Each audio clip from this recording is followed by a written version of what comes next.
ಭಾರತೀಯ ಜ್ಞಾನ ಪರಂಪರೆ ಅನ್ನೋದು ಅಗಾಧವಾದ್ದು. ಆಗಲೇ SP ಸಾಹೇಬರು ಒಂದು ಮಾತು ಹೇಳಿದ್ರು, ಮಹಾಭಾರತದಲ್ಲಿ ಏನಿದೆಯೋ ಅದೇ ಬೇರೆ ಕಡೆ ಇರೋದು, ಬಟ್ ಬೇರೆ ಕಡೆ ಇರೋಂತಹ ವಿಷಯ ಮಹಾಭಾರತದಲ್ಲಿ ಇಲ್ಲ ಅಂತ ಇಲ್ಲ ಅಂತ. ಯದಿ ಹಾಸ್ತಿ ತದನ್ಯತ್ರ ಎನ್ನೇ ಹಾಸ್ತಿನ ಕುತ್ರಚಿತ್. ಸೊ ಭಾರತೀಯ ವ್ಯಾಸೋಚ್ಚಿಷ್ಟಂ ಜಗತ್ ಸರ್ವಂ ಅಂತನೂ ಒಂದು ಮಾತಿದೆ. ಈ ಜಗತ್ತಿನಲ್ಲಿ ಏನೆಲ್ಲ ಇದೆಯೋ ಅದೆಲ್ಲ ವ್ಯಾಸ ಮುಟ್ಟಿ ಬಿಟ್ಟಿರುವಂಥದ್ದು. ವ್ಯಾಸ ಭಾರತೀಯ ಜ್ಞಾನ ಪರಂಪರೆಯ ಒಂದು ಪ್ರತಿನಿಧಿ. ಸೊ ಇಲ್ಲಿ ಶರಣ ಪರಂಪರೆ ಮತ್ತು ನಮ್ಮ ವಚನ ಪರಂಪರೆ ಮತ್ತು ಭಾರತೀಯ ಜ್ಞಾನ ಪರಂಪರೆ ಇವೆರಡರ ನಡುವಿನ ಸಂಬಂಧ ಯಾವ ಥರದ್ದು ಅನ್ನೋದು ಬಹಳ ಕುತೂಹಲಕರವಾದ್ದು. ನೋಡಿ, ಭಾರತೀಯ ಜ್ಞಾನ ಪರಂಪರೆಯಲ್ಲಿ ಎರಡು ಕ್ಯಾಟಗರಿ ಇದೆ. ಒಂದು ಅಪರಾವಿದ್ಯೆ, ಮತ್ತೊಂದು ಪರಾವಿದ್ಯೆ ಅಂತ. ಅಪರಾವಿದ್ಯೆ ಅಂದರೆ ನಾವು ಹೊಟ್ಟೆಪಾಡಿಗೆ ಮಾಡಿಕೊಳ್ಳುವಂತಹ, ನಾವು ಕಲ್ತ್ಕೊಳ್ಳುವಂತಹ ಸ್ಕಿಲ್ಗಳು, ಅದನ್ನು ಅಪರಾವಿದ್ಯೆ ಅಂತ ಕರಿತೀವಿ. ಪರಾವಿದ್ಯೆ ಅನ್ನೋದು ಏನಪ್ಪ ಅಂದರೆ, ಅದು ಬದುಕಿನ ಪರಮ ಸತ್ಯವನ್ನು ನಮ್ಮ ಈ ಅಪರಾವಿದ್ಯೆಯ ಮೂಲಕವೇ ಕಲ್ತ್ಕೊಳ್ಳುವಂತಹ ಅಥವಾ ಸಾಧಿಸ್ಕೊಳ್ಳುವಂತಹ ಒಂದು ಉಪಾಯವನ್ನು ಅದನ್ನ ಪರಾವಿದ್ಯೆ ಅಂತ ಕರಿತೀವಿ. ಸಾವಿಲ್ಲ. ಜ್ಞಾನ ಪರಂಪರೆ ಒಳಗೆ ಅಂತರ್ಗತವಾಗಿರ್ತದೆ ಅನುಭವ ಪರಂಪರೆ, ಆದರೆ ಅದು ಸೂಕ್ತವಾಗಿರ್ತದೆ. ಜ್ಞಾನ ಪರಂಪರೆ ಯಾವಾಗ ಅವಸಾನದ ಕಡೆ ಹೋಗ್ತಾ ಇರ್ತದೋ ಆಗ ಮತ್ತೆ ಅದು ಜಾಗೃತಗೊಳಿಸ್ತಾ ಇರ್ತದೆ. ಗೌತಮ ಬುದ್ಧ ಒಂದು ಅನುಭವ ಪರಂಪರೆಯ ಒಬ್ಬ ಪ್ರವರ್ತಕ. ಅವನ ಕಾಲದಲ್ಲಿ ಭಾರತೀಯ ಜ್ಞಾನ ಪರಂಪರೆ ಎಲ್ಲವೂ ನಿರ್ಜೀವವಾಗಿತ್ತು, ಆಗ ಅದನ್ನು ಸಜೀವಗೊಳಿಸಿದ.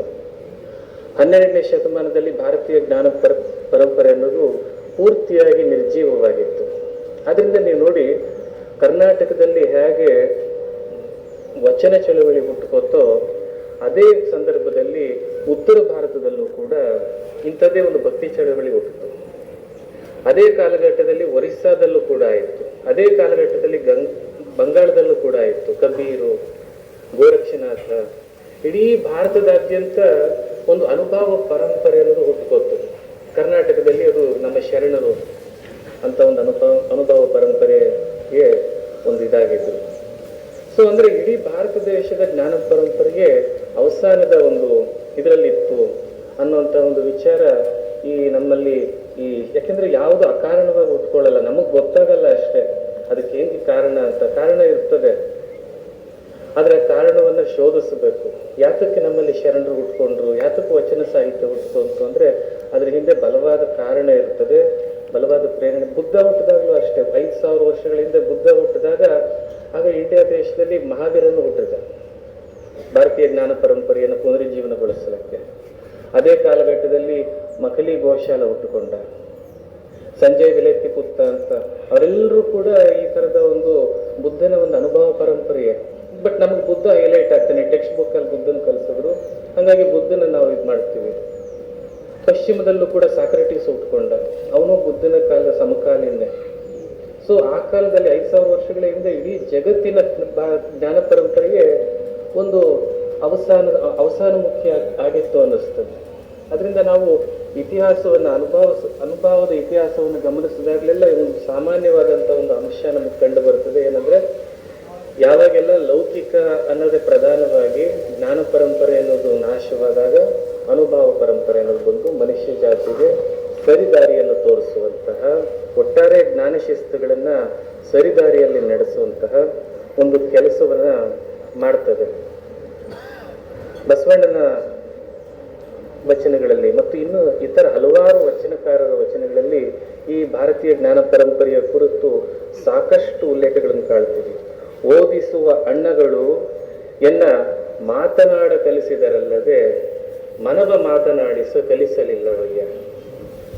ಸೊ ಇವರು ಮನಸ್ಸನ್ನು ಮಾತಾಡಿಸ್ಕೊಳ್ಳೋದು ಕಲಿಸಲಿಲ್ಲ, ನನ್ನನ್ನು ಮಾತಾಡ್ಸಕ್ ಟ್ರೈ ಮಾಡಿದ್ರು. ಜ್ಞಾನ ಪರಂಪರೆ ಅನ್ನೋದು ನನ್ನನ್ನು ಮಾತಾಡಿಸ್ತಾ ಇದ್ದೇನೆ, ತಮ್ಮ ಮನಸ್ಸನ್ನು ಮಾತಾಡಿಸ್ಕೊಳ್ಳಿಲ್ಲ. ನೋಡಿ, ಶ್ವಾನ ಜ್ಞಾನ, ಗಜಜ್ಞಾನ, ಕುಕ್ಕುಟ ಜ್ಞಾನವೆಂಬ ಜ್ಞಾನ ತಂತ್ರಗಳು ಏನಾದವು, ಕೂಡಲ ಚೆನ್ನ ಸಂಗಮ ದೇವ ನಿಮ್ಮನರಿಯದ ಜ್ಞಾನವೆಲ್ಲ ಅಜ್ಞಾನ. ನೋಡಿ, ಇಲ್ಲಿ ಭಾರತೀಯ ಜ್ಞಾನ ಪರಂಪರೆಯ ಕುರಿತು ಚನ್ನಬಸವಣ್ಣ ಮಾತಾಡ್ತಾ ಇದ್ದಾರೆ. ಶ್ವಾನಜ್ಞಾನ, ಗಜಜ್ಞಾನ, ಅಶ್ವಜ್ಞಾನ ಇವೆಲ್ಲ ಲೌಕಿಕ ಜ್ಞಾನಗಳು, ಅಪರಾವಿದ್ಯೆಗಳು. ಇದರಲ್ಲೇ ಮುಳುಗೋದ್ರು ಜನ. ಬಟ್ ನಿಮ್ಮನ್ನು ಅರಿಯದ ಜ್ಞಾನವೆಲ್ಲ, ಈ ಜ್ಞಾನಗಳೆಲ್ಲವೂ ಕೂಡ ಲೌಕಿಕವಾದಂತಹ ಸುಖ ಸಮೃದ್ಧಿ ಇದಕ್ಕೆ ಸೀಮಿತವಾಯಿತು ವಿನ ನಿನ್ನನ್ನು ಅರಿಯುವಂತಹ ನಿಟ್ಟಿನಲ್ಲಿ ಯಾವುದೂ ಸಹಾಯ ಮಾಡಲಿಲ್ಲ. ಹಾಗಾಗಿ ಇವೆಲ್ಲವೂ ಅಜ್ಞಾನವಾಯಿತು ಅಂತ. ಚನ್ನಬಸವಣ್ಣ ಇನ್ನೂ ಮತಿಜ್ಞಾನ, ಶ್ರುತಜ್ಞಾನ, ಖಂಡಜ್ಞಾನ, ಕೇವಲ ಜ್ಞಾನ, ಜ್ಯೋತಿ, ಮಹಾಜ್ಯೋತಿ, ಜ್ಯೋತಿ ಜ್ಞಾನ, ಮಹಾಜ್ಯೋತಿ ಜ್ಞಾನ, ಈ ಥರದ ಪದಗಳನ್ನು ಕೂಡ ಅವನು ಬಳಸ್ತಾನೆ.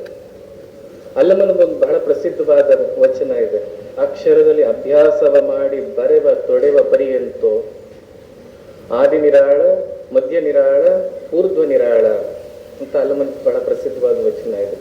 ಅಕ್ಷರದಲ್ಲಿ ಬರೆಯೋದು ಕಲಿಯೋದಂತೆ, ಅಳಿಸೋದಂತೆ, ಇದೇ ಆಗೋಯ್ತಲ್ಲ ಇವ್ರದ್ದೆಲ್ಲ. ಶಾಶ್ವತವಾದ ಒಂದು ಜ್ಞಾನ, ಅಕ್ಷರಕ್ಕೆ ನಿಲುಕದೇ ಇರುವಂತಹ, ಶಬ್ದಕ್ಕೆ ನಿಲುಕದೇ ಇರುವಂತಹ ಜ್ಞಾನ,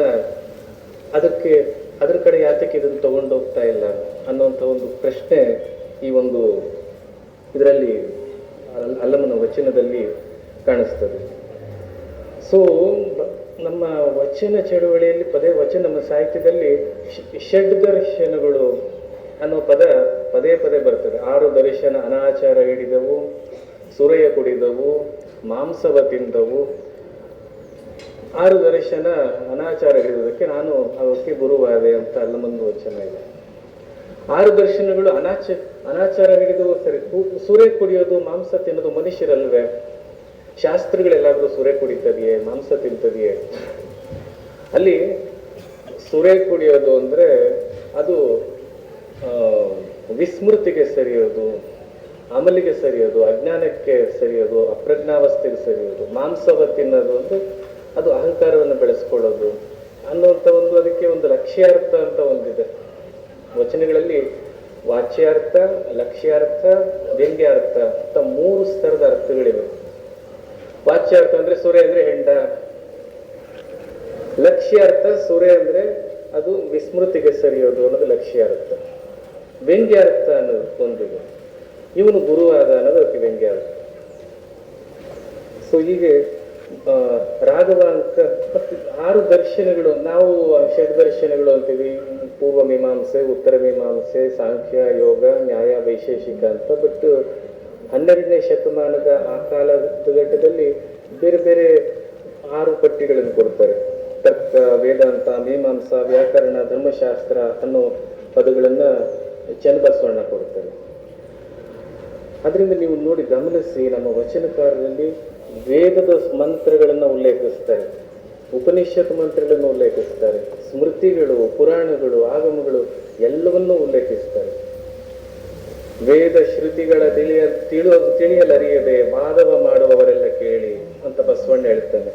ಇದ ನಂಬದಿದ್ದರೆ ಓದಿ ನೋಡಿರಣ್ಣ ನಿಮ್ಮ ವೇದ ವರ್ಗಗಳ ಒಳಗೆ ಅನ್ನೋ ಮಾತು ಕೂಡ ಅಂದ್ರೆ ತನ್ನ ಯಾವುದೋ ಒಂದು ವಿಚಾರವನ್ನ ಅದಕ್ಕೆ ಬೆಂಬಲಿಸಲಿಕ್ಕೋಸ್ಕರ ವೇದವನ್ನು ಉಲ್ಲೇಖ ಮಾಡಲ್ಲ ಬಸವಣ್ಣ ಅಥವಾ ನಮ್ಮ ಯಾವ ಶರಣರು ಕೂಡ.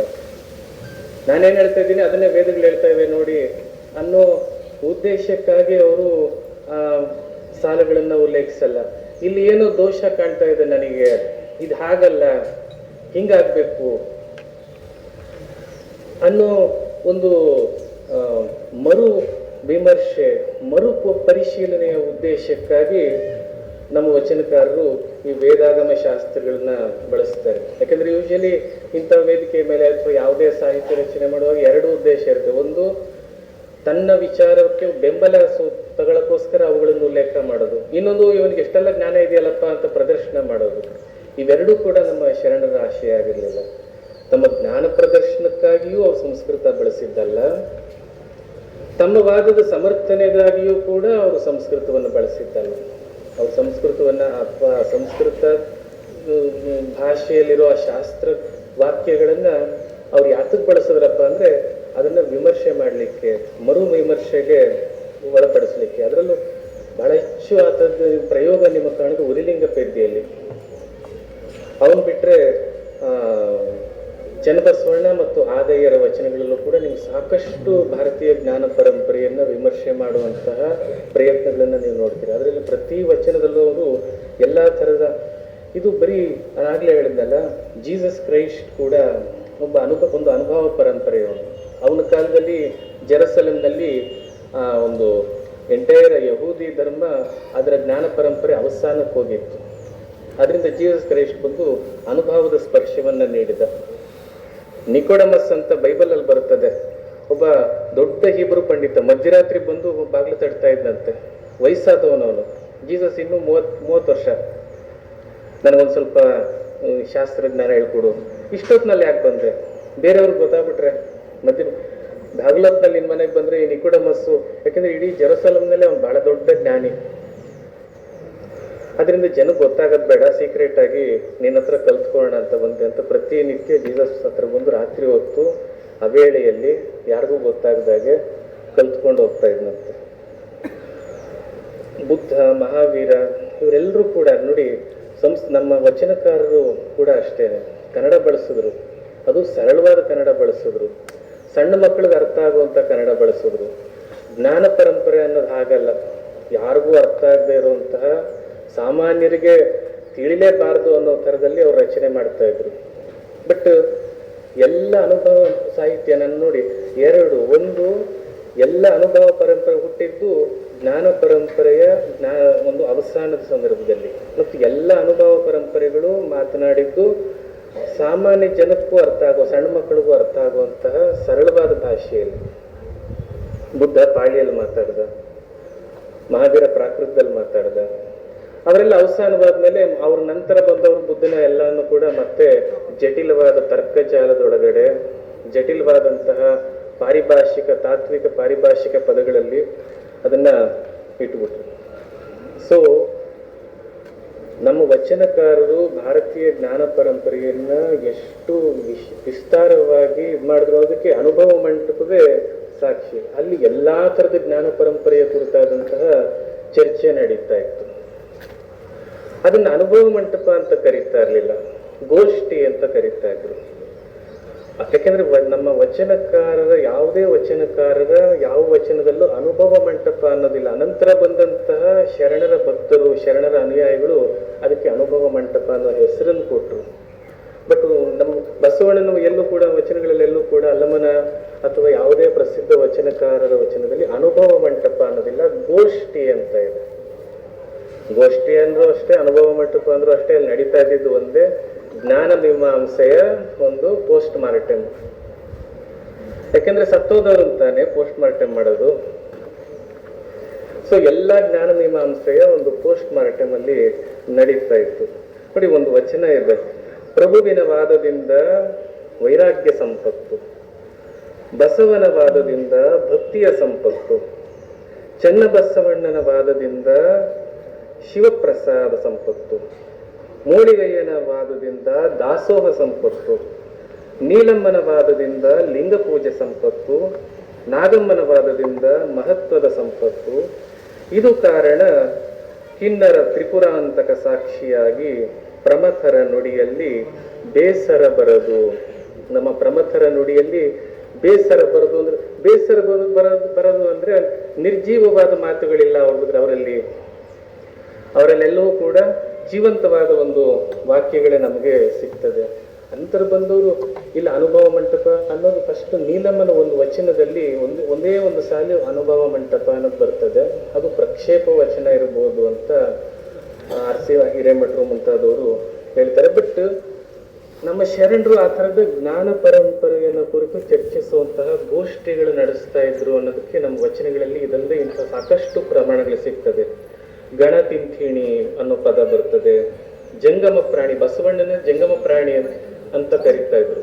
ಅವನು ಎಲ್ಲಾ ಓಡಾಡ್ತಾ ಇದ್ದ, ಎಲ್ಲೆಲ್ಲಿ ಜ್ಞಾನ ಸಿಗ್ತದೋ ಶರಣರ ಬರವೆಮಗೆ ನಗುವುದು, ನುಡಿಯುವುದು, ಶರಣ ಭಕ್ತರೊಡನೆ ಕೂಡಲ ಸಂಗನ ಶರಣರ ಅಗಲುವ ಧಾವತಿಯಿಂದ ಮರಣವೇ ಲೇಸು. ನನಗೆ ಇಂಥ ಜ್ಞಾನಿಗಳ ಜೊತೆ ಮಾತಾಡುವಂತಹ ಒಂದು ಇದು ಹೊರಟೋದ್ರೆ ಅದಕ್ಕಿಂತ ಮರಣವೇ ನನಗೆ ಲೇಸು ಅಂತ ನಮ್ಮ ಬಸವಣ್ಣನ ಹಲವಾರು ವಚನಗಳಲ್ಲಿ ಸದ್ಗೋಷ್ಠಿ, ಅಕ್ಕನ ವಚನದಲ್ಲಿ ಸದ್ಗೋಷ್ಠಿ ಅನ್ನೋ ಪದ ಬರ್ತದೆ. ಮತ್ತೆ ಹರಿಹರನ ರಗಳೆಗಳಲ್ಲಿ ಅಲ್ಲಮನನ್ನು ನೋಡಲಿಕ್ಕೆ ಭಾರತದಾದ್ಯಂತ ಎಲ್ಲ ಕಡೆಯಿಂದ ಬರ್ತಾ ಇದ್ರು ಜ್ಞಾನಿಗಳು ಅನ್ನುವಂಥ ಒಂದು ಸಾಲು ಹರಿಹರನ ಪ್ರಭುದೇವರ ರಗಳೆಯಲ್ಲಿ ಕೂಡ ಬರ್ತದೆ. ಭಾರತದ ಎಲ್ಲ ಮೂಲೆಯಿಂದ ಬರ್ತಾ ಇದ್ರು ಅಂದ್ರೆ ಭಾರತದಲ್ಲಿ ಯಾವೆಲ್ಲ ಜ್ಞಾನ ಪರಂಪರೆ ಇತ್ತೋ ಅದೆಲ್ಲವೂ ಕೂಡ ಚರ್ಚೆಗೆ ಒಳಪಡ್ತಾ ಇತ್ತು ನಮ್ಮ ಶರಣರ ಒಂದು ಗೋಷ್ಠಿಗಳಲ್ಲಿ ಅನ್ನೋದು ಗೊತ್ತಾಗ್ತದೆ. ಸೊ ನೋಡಿ, ಒಂದು ವಚನ ಹೇಳ್ತೀನಿ. ಶೈವ ಸೈಬೆರಗಾದ, ಪಾಶುಪತಿ ಪಥವನರಿಯದೆ ಹೋದ, ಕಾಳಾಮುಖ ಕಂಗೆಟ್ಟ, ಮಹಾವ್ರತಿ ಮದವೇರಿದ, ಸನ್ಯಾಸಿ ಪಾಷಂಡಿಯಾದ, ಕಾಪಾಲಿಕ ಮರುಳಾಗಿ ತಿರುಗುದ, ಈ 6 ಭಕ್ತಿ ಪದಕ್ಕೆ ಸಲ್ಲವು ಕೇಳಿರಣ್ಣ ಅನ್ನೋದು ಒಬ್ಬ ವಚನಕಾರನ ಸಾಲು. ಅಂದ್ರೆ ಇವೆಲ್ಲವೂ ಕೂಡ ಅವಸಾನವಾಗೋಗಿದೆ. ಇದನ್ನೆಲ್ಲ ಫಾಲೋ ಮಾಡ್ತಾ ಇರೋರೆಲ್ಲರೂ ಕೂಡ ಈ ರೀತಿ ಮರುಳಾಗಿ ತಿರುಗಿದ್ರು, ಪಾಷಂಡಿಗಳಾದ್ರು, ಕಂಗೆಟ್ರು. ಸೊ ಇಂಥ ಒಂದು ಸನ್ನಿವೇಶ ಸಂದರ್ಭ ನಿರ್ಮಾಣವಾದ್ರಿಂದ ನಾವು ಇಲ್ಲಿ ವಚನಕಾರರು, ಅನುಭಾವಿಗಳು ಇಂಥ ಒಂದು ಇದು ಸೃಷ್ಟಿ ಆಯಿತು ಅನ್ನೋದಕ್ಕೆ ಈ ಥರದ ಸಾವಿರಾರು ವಚನಗಳು ನಮಗೆ ಸಿಗ್ತವೆ. ಇನ್ಫ್ಯಾಕ್ಟ್ ಶರಣ ಸಾಹಿತ್ಯ, ವಚನ ಸಾಹಿತ್ಯ ಹುಟ್ಟುವ ಸಂದರ್ಭದಲ್ಲಿ ಕರ್ನಾಟಕದಲ್ಲಿ ಜೈನ ಪರಂಪರೆ ಅತ್ಯಂತ ಪ್ರಬಲವಾಗಿತ್ತು. ಪಂಪ, ರನ್ನ ಇವರೆಲ್ಲರೂ ಕೂಡ ಹೆಚ್ಚು ಕಮ್ಮಿ ವಚನಕಾರರಿಗಿಂತ 150-200 ವರ್ಷದ ಆಸ್ಪಾಸ್ನಲ್ಲಿದ್ದವರು. ಒಂದು ಪ್ರಮುಖವಾದಂಥ ಲಕ್ಷಣ ಹೇಳ್ತೀನಿ ಕೇಳಿ. ಯಾವಾಗ ಒಂದು ಜ್ಞಾನ ಪರಂಪರೆ ಅವಸಾನವಾಗ್ತದೆ ಅಂದ್ರೆ ಯಾವಾಗ ಅದು ಪ್ರಭುತ್ವದ ಆಶ್ರಯ ಪಡಿತದೆ, ಯಾವಾಗ ಅದು ತನ್ನ ಕಾಲ ಮೇಲೆ ತಾನು ನಿಂತ್ಕೊಳ್ಳಕ್ಕಾಗದೆ ಹೋದಾಗ, ಪ್ರಭುತ್ವದ ಆಶ್ರಯ ಪಡೆದಾಗ ಲೌಕಿಕವಾಗಿ ಅತ್ಯಂತ ಪ್ರತಿಷ್ಠಿತವಾದಂತಹ ಒಂದು ಧಾರೆ ಆಗ್ಬೋದು ಅದು, ಬಟ್ ಆಧ್ಯಾತ್ಮಿಕವಾಗಿ ಅದು ಸತ್ತೋಗಿರ್ತದೆ. ಅದರಿಂದ ಅದು ಪ್ರಭುತ್ವದ ಒಂದು ಹಂಗಿಗೆ ಒಳಗಾಗೋದು. ಇದರ ಪ್ರಭುತ್ವದ ಹಂಗೆ ತೆಗಬೇಕು. ಸೊ ಕರ್ನಾಟಕದಲ್ಲಿ ಬಸವಾದಿ ಶರಣರು ಹುಟ್ಟೋ ಟೈಮಲ್ಲಿ ಎಲ್ಲ ಬೌದ್ಧರಂತೂ ಹೊರಟೆ ಹೋಗಿದ್ರು. ಜೈನರೆಲ್ಲರೂ ಕೂಡ ರಾಜನಾಶ್ರಯಕ್ಕೆ ಬಿದ್ದಿದ್ದಾನೆ ಅಂದ್ರೆ ಅವನು ಸತ್ತ ಅಂತ. ಯಾವುದೇ ಒಬ್ಬ ಸಾಹಿತಿ ರಾಜಕಾರಣಿ ಹತ್ರ ಹೋಗಿ ಸರ್ ಅದ್ ಮಾಡ್ಕೊಡಿ ಇದ್ ಮಾಡ್ಕೊಡಿ ಅಂತ ಕೇಳ್ತಾ ಇದ್ದಾನೆ ಅಂದ್ರೆ ಅವನ ಸಾಹಿತ್ಯ ಪ್ರತಿಭೆ ನಾಶವಾಗಿದೆ ಅಂತ ಅರ್ಥ. ಅದು ಈ ಕಾಲಕ್ಕೂ ಸತ್ಯ, ಬಸವಾದಿ ಶರಣರ ಕಾಲದಲ್ಲೂ ಸತ್ಯ. ಅದು ಆದಿಪುರಾಣ ಅನ್ನೋ ಪದ ಕೂಡ ಬಸವಣ್ಣನ ಒಂದು ವಚನದಲ್ಲಿ ಬರ್ತದೆ, ನಾನು ಕೇಳಿದ. ಬಟ್ ಆದಿಪುರಾಣ ಅನ್ನೋ ಪದ ಜೈನ ಧರ್ಮದ್ದಲ್ಲ, ಅಂದ್ರೆ ಪ್ಯಾನ್ ಇಂಡಿಯನ್ ಜೈನ ಧರ್ಮದ್ದಲ್ಲ, ಪಂಪನ ಪದ ಅದು. ಪ್ಯಾನ್ ಇಂಡಿಯನ್ ಜೈನ ಧರ್ಮದಲ್ಲಿ ಪೂರ್ವ ಪುರಾಣ ಬರುತ್ತೆ, ಉತ್ತರ ಪುರಾಣ ಬರುತ್ತೆ, ಆದಿಪುರಾಣ ಅನ್ನೋದು ಬರಲ್ಲ. ಆದಿಪುರಾಣ ಅಂದ್ರೆ ಪಂಪನ್ ಓದಿದ್ದ ಬಸವಣ್ಣ ಅನ್ನೋದು ಆ ಒಂದು ಪದ ಪ್ರಯೋಗದಿಂದಲೇ ನಮಗೆ ವೇದ್ಯವಾಗ್ತದೆ. ಇನ್ನೊಂದು ಬಹಳ ಆಶ್ಚರ್ಯಕರವಾದಂತಹ ಸಂಗತಿ ಅಂದ್ರೆ ಗುಪ್ತ ಮಂಚಣ್ಣ ಅಂತ ಒಬ್ಬ ಶರಣ, ಅವನ ಅಂಕಿತ ಏನಪ್ಪಾ ಅಂದ್ರೆ ನಾರಾಯಣ ಪ್ರಿಯ ರಾಮನಾಥ. ಶೈವಧಾರೆ ಇವ್ರದ್ದು, ನಮ್ಮ ಶರಣರದ್ದು ವಚನದ್ದು, ಬಟ್ ಅವನು ನಾರಾಯಣ ಪ್ರಿಯ ರಾಮನಾಥ ಅನ್ನೋ ಅಂಕಿತದಲ್ಲಿ ಅವನ ವಚನಗಳನ್ನು ಬರೆದಿದ್ದಾನೆ. ಶೈವರು ಮತ್ತು ವೈಷ್ಣವರು ಸಿಕ್ಕಾಪಟ್ಟೆ ಕಿತ್ತಾಡ್ತಾ ಇದ್ದಂತಹ ಒಂದು ಕಾಲಘಟ್ಟ ಅದು. ಇವನ್ ಯಾಕೆ ಇಂಥದ್ದು ಬರ್ದು ನೋಡಿ, ಇಂಥದ್ದು ಬರೆದ್ರು ಕೂಡ ಶರಣರು ಅವನನ್ನ ಇವ ನಮ್ಮವ ಅಂತ ತಗೊಂಡ್ರು. ನೀನ್ ನಾರಾಯಣನ ಹೆಸರು ಹೇಳ್ತೆ, ಹಂಗ ನೀ ನಮ್ಮ ಸಂಘದಲ್ಲಿ ಸೇರ್ಬೇಡ, ಹೊರಟೋಗು ಅಂತ ಹೇಳ್ಬೋದಿತ್ತು. ಅವನನ್ನು ಕೂಡ ಇಟ್ಕೊಂಡಿದ್ರು.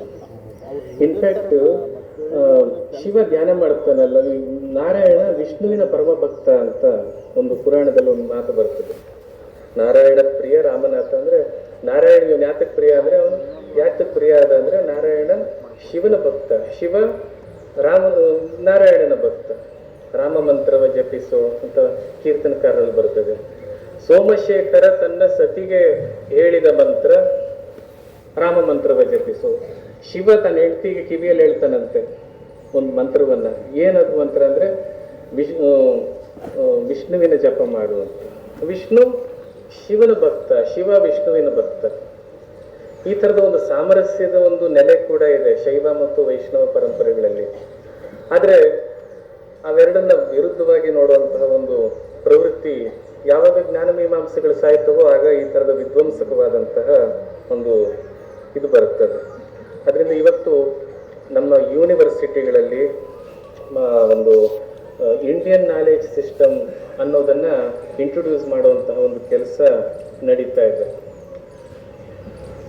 ಇಂಡಿಯನ್ ನಾಲೆಡ್ಜ್ ಸಿಸ್ಟಮ್ ಹೆಸರಲ್ಲಿ ಮತ್ತೆ ಹಳೆಯ ಸನಾತನ ವೈದಿಕ ಕಂದಾಚಾರವನ್ನೇ ಮತ್ತೆ ನಮ್ಮ ಮಕ್ಕಳಿಗೆ ಕಲಿಸುವಂತಹ ಒಂದು ಅಪಾಯ ಕೂಡ ಇದೆ.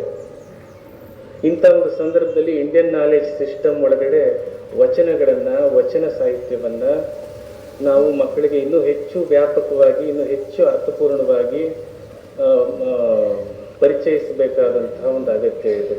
ಯಾಕೆಂದ್ರೆ ಯಾವುದು ಶಾಶ್ವತವೋ, ಯಾವುದು ಆ ರೀತಿ ಸತ್ತಿಲ್ವೋ, ನಿರ್ಜೀವವಲ್ವೋ ಅಂಥ ಎಲ್ಲ ಪರಂಪರೆಗಳಲ್ಲೂ ಒಂದು ಬಗೆಯ ಸಮಾನತೆ ಇರೋದನ್ನು ನೀವು ಗಮನಿಸ್ಬೋದು. ಇವತ್ತು ಷಟ್ಸ್ಥಳ ಧ್ವಜಾರೋಹಣ ಮಾಡಿದ್ವಿ ನಾವು. ಭಕ್ತ ಸ್ಥಳ, ಮಾಹೇಶ್ವರ ಸ್ಥಳ, ಪ್ರಸಾದಿ, ಪ್ರಾಣಲಿಂಗಿ, ಶರಣ, ಐಕ್ಯ ಅಂತ ನಮ್ಮ ಶಂಕರ ಸಾಹೇಬರು ಹೇಳಿದ್ರು ನಿಮಗೆ. ನೋಡಿ, ಇಸ್ಲಾಂನಲ್ಲೂ ಕೂಡ ಇಂಥದ್ದೇ ಇದೆ. ಶರಿಯತ್, ತಾರೀಖತ್, ಮಾರಿಫತ್, ಹಕೀಕತ್, ಅನಲ್ ಹಕ್, ಫನಾ ಅಂತ. ಅಂದ್ರೆ ಸೂಫಿಗಳಲ್ಲಿ 6 ಹಂತದಲ್ಲಿ ಫನಾ ಅನ್ನೋದು ಐಕ್ಯ ಸ್ಥಳ. ಫನಾ ಅಂದ್ರೆ ಅಲ್ಲಿ ಶಬ್ದ ಇಲ್ಲ ಅಂತ. ಹಕೀಕತ್ ಅಂದ್ರೆ ಶರಣಾಗತಿ ಅಂತ. ಶರಿಯತ್ ಅಂದ್ರೆ ಭಕ್ತಿ ಅಂತ. ಶರಿಯತ್ ಕಾನೂನು ಅಂತ ಎಲ್ಲ ನೀವು ಕೇಳಿರ್ಬೋದು. ಫಸ್ಟ್ ಶರಿಯತ್ತು ಭಕ್ತಿ, ಅನಂತರ ತಾರೀಖತ್ತು ಅಂದ್ರೆ ಇದನ್ ಬಿಟ್ಟರೆ ಬೇರೆ ಯಾವುದನ್ನು ತಗೊಳ್ಳಲ್ಲ. ಮಾರಿಫತ್ತು, ಹಕೀಕತ್ತು, ಅನಲ್ ಹಕ್, ಫನ. ಹಾಗೆ ನಮ್ಮ ಯೋಗ ಸಂಪ್ರದಾಯದಲ್ಲೂ ಕೂಡ ಈ ಷಟ್ಸ್ಥಳವನ್ನೇ ಸಮೀಪಿಸುವಂತಹ ಒಂದು ವಿಚಾರ ಇದೆ. ಆಸನ, ಪ್ರಾಣಾಯಾಮ, ಪ್ರತ್ಯಾಹಾರ, ಧ್ಯಾನ, ಧಾರಣ, ಸಮಾಧಿ. ಯಮ ನಿಯಮ ಅನ್ನೋದು ಅನಂತರ ಬಂದು ಸೇರಿಕೊಳ್ತು ಅನ್ನುವಂಥ ಒಂದು ವಾದ ಇದೆ. ಅಷ್ಟಾಂಗ ಯೋಗದಲ್ಲಿ ಯಮ ಮತ್ತು ನಿಯಮ ಬುದ್ಧಿಸಂ ಮತ್ತು ಜೈನಿಸಮಿನ ಪ್ರಭಾವದಿಂದ ಬಂದು ಸೇರ್ಕೋತು.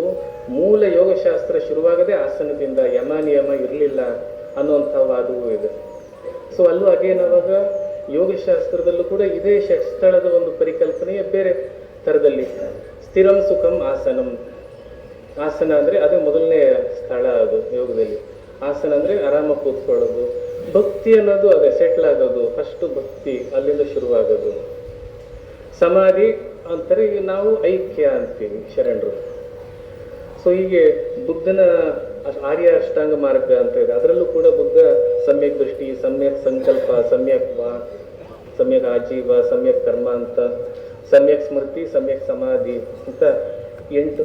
ಇದು ಕೂಡ ಒಂದು ಸ್ವಲ್ಪ ಶರಣರ ಒಂದು ಇದನ್ನೇ ಹೇಳುವಂಥದ್ದು. ಅಂದ್ರೆ ನಾವು ಒಂದು ನೆನಪಿಡ್ಬೇಕು, ಯಾರ್ಯಾರಿಂದ ತಗೊಂಡ್ರು. ಬುದ್ಧನ ವಿಚಾರ ಇವನ್ ತಗೊಂಡೆ, ಇವನ್ ವಿಚಾರವನ್ನ ಯೋಗಶಾಸ್ತ್ರ ತಗೊಳ್ತೆ, ಯೋಗಶಾಸ್ತ್ರವನ್ನ ಸೂಫಿ ತಗೊಂಡ್ರೆ ಇನ್ನೂ ಆ ಥರ ಅಲ್ಲ. ಯಾರು ಯಾರಿಂದನೂ ಏನನ್ನು ತಗೊಂಡಿಲ್ಲ. ಎಲ್ಲವೂ ಸೈಮಲ್ಟೇನಿಯಸ್ ಆಗಿ, ಪ್ಯಾರಲಲ್ ಆಗಿ, ಎಲ್ಲ ಅನುಭವವೂ ಸಮಾನವಾದ್ರಿಂದ ಆ ಪರಿಕಲ್ಪನೆಗಳಲ್ಲೂ ಕೂಡ ನಮಗೆ ಸಮಾನತೆ ಕಾಣಿಸ್ತದೆ. ಅದರಿಂದ ಈ ಒಂದು ಲಿಬರಲ್ ಆದಂತಹ ದೃಷ್ಟಿಯಿಂದ ನಾವಿವತ್ತು ಭಾರತೀಯ ಜ್ಞಾನ ಪರಂಪರೆಯನ್ನ ನೋಡಬೇಕಾಗಿದೆ. ಈ ನಿಟ್ಟಿನಲ್ಲಿ ವಚನ ಸಾಹಿತ್ಯ ಹಿಂದೆಂದಿಗಿಂತಲೂ ಇವತ್ತು ಹೆಚ್ಚಿನ ಮಹತ್ವ ಪಡೆದಿದೆ ಅನ್ನೋದು ನನ್ನ ಒಂದು ಸಣ್ಣ ಅಭಿಪ್ರಾಯ. ನನಗೆ 20 ನಿಮಿಷ ಮಾತಾಡುವಂತ ಅವರು ಸೂಚಿಸಿದ್ರಿಂದ ನಾನು ಇಷ್ಟಲ್ಲಿ ಮುಗಿಸ್ತಾ ಇದ್ದೀನಿ. ನಮಸ್ಕಾರ.